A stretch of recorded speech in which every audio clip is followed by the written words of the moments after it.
मेरे जीवन की शक्तिशाली गवाही। आज पूरी गवाही देती हूँ कि परमेश्वर अद्भुत रीति से कार्य करता है जब हम धैर्य और विश्वास में टिके रहते हैं। विश्वास और धैर्य से मिली चंगाई की गवाही। कुछ समय पहले मुझे एक छोटे से बीमार बच्चे के लिए प्रार्थना करने का निवेदन मिला।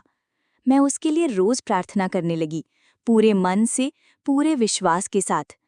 4-5 दिन बीत गए, लेकिन कोई परिवर्तन नहीं हुआ। उसकी हालत न सुधरी, न कुछ उत्तर आया। मेरे मन में एक चुपचाप संघर्ष शुरू हो गया। मैं सोचने लगी, हे परमेश्वर, मेरी प्रार्थना में क्या कमी है? तू क्यों नहीं सुन रहा? क्यों तू चंगा नहीं कर रहा? हर सुबह जब मैं उठती, मैं फिर से विश्वास के साथ प्रार्थना करती, लेकिन बच्चे की स्थिति फिर बिगड़ जाती। मेरे मन में सवाल गहराते गए, क्या ये तेरी इच्छा है प्रभु? क्या तू कुछ और करना चाहता है? क्यों मेरी आंखों के सामने ये तकलीफ चल रही है? लेकिन इसी बीच मैंने प्रार्थना नहीं छोड़ी। मैं हर बार अपने आंसू लेकर प्रभु के चरणों में जाती रही। एक दिन जब मैं बाइबल पढ़ रही थी, तब परमेश्वर ने मुझे सीधे अपने वचन से उत्तर दिया। यूहन्ना 11:4। यह बीमारी मृत्यु की नहीं, परंतु परमेश्वर की महिमा के लिए है, कि उसके द्वारा परमेश्वर के पुत्र की महिमा हो। उस वचन ने मेरी आंखें खोल दी। मुझे समझ आया, यह बीमारी, यह प्रतीक्षा, यह दर्द सब परमेश्वर की महिमा के लिए है। वो बच्चा केवल चंगाई नहीं, एक गवाही का साधन बन रहा था। उस क्षण मेरा विश्वास और गहरा हो गया। मैंने सोचा, अब मैं और भी गहराई से प्रार्थना करूंगी। मैं परमेश्वर के समय सारणी पर भरोसा करूंगी। मैंने धैर्य रखना सीखा, बिना शिकायत किए, बिना घबराए। और फिर धीरे धीरे मैंने देखा, परमेश्वर काम करना शुरू कर चुके थे। उस बच्चे की हालत अब संभलने लगी थी। वो बच्चा धीरे धीरे ठीक हो रहा था। मैं जान गई, प्रभु ने मेरी प्रार्थना सुनी थी, पर अपने समय पर। सबक जो मैंने सीखा, परमेश्वर कभी चुप नहीं रहते।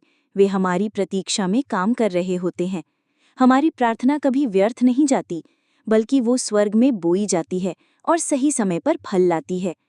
कभी भी अपने विश्वास को मत छोड़िए, बल्कि कठिन समय में उसे और मजबूत कीजिए।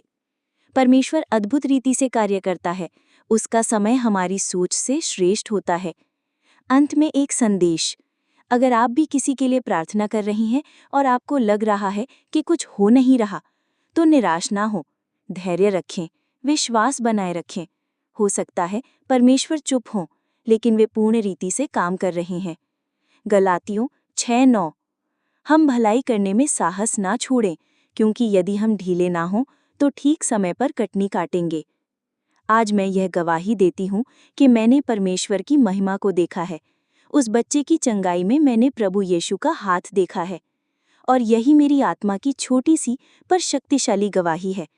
मैंने विश्वास को नहीं छोड़ा और मैंने धैर्य रखना सीख लिया। अद्भुत कार्य और अडिग विश्वास। आज जब मैं पीछे देखती हूँ, तो मुझे सिर्फ एक चमत्कार नहीं दिखता। मुझे दिखता है कि परमेश्वर ने मेरे विश्वास को गहरा किया। उसने मुझे सिखाया कि जब वो चुप हो, तब भी वो काम कर रहा होता है। जब उत्तर ना आए, तब भी उसके पास योजना होती है। और जब हम हार मानने लगते हैं, वो हमें थामे रहता है। अंत में मेरा संदेश, यदि आप भी किसी ऐसी स्थिति से गुजर रहे हैं जहां लगता है कि परमेश्वर सुन नहीं रहा, तो याद रखिए, उसकी खामोशी उसकी तैयारी है। उसकी प्रतीक्षा उसकी योजना का हिस्सा है। भजन संहिता 27:14। यहोवा की आशा रख, हियाज बांध और तेरा मन बलवान रहे। हाँ, यहोवा की ही आशा रख। आमीन। प्रभु आप सभी को आशीष दे।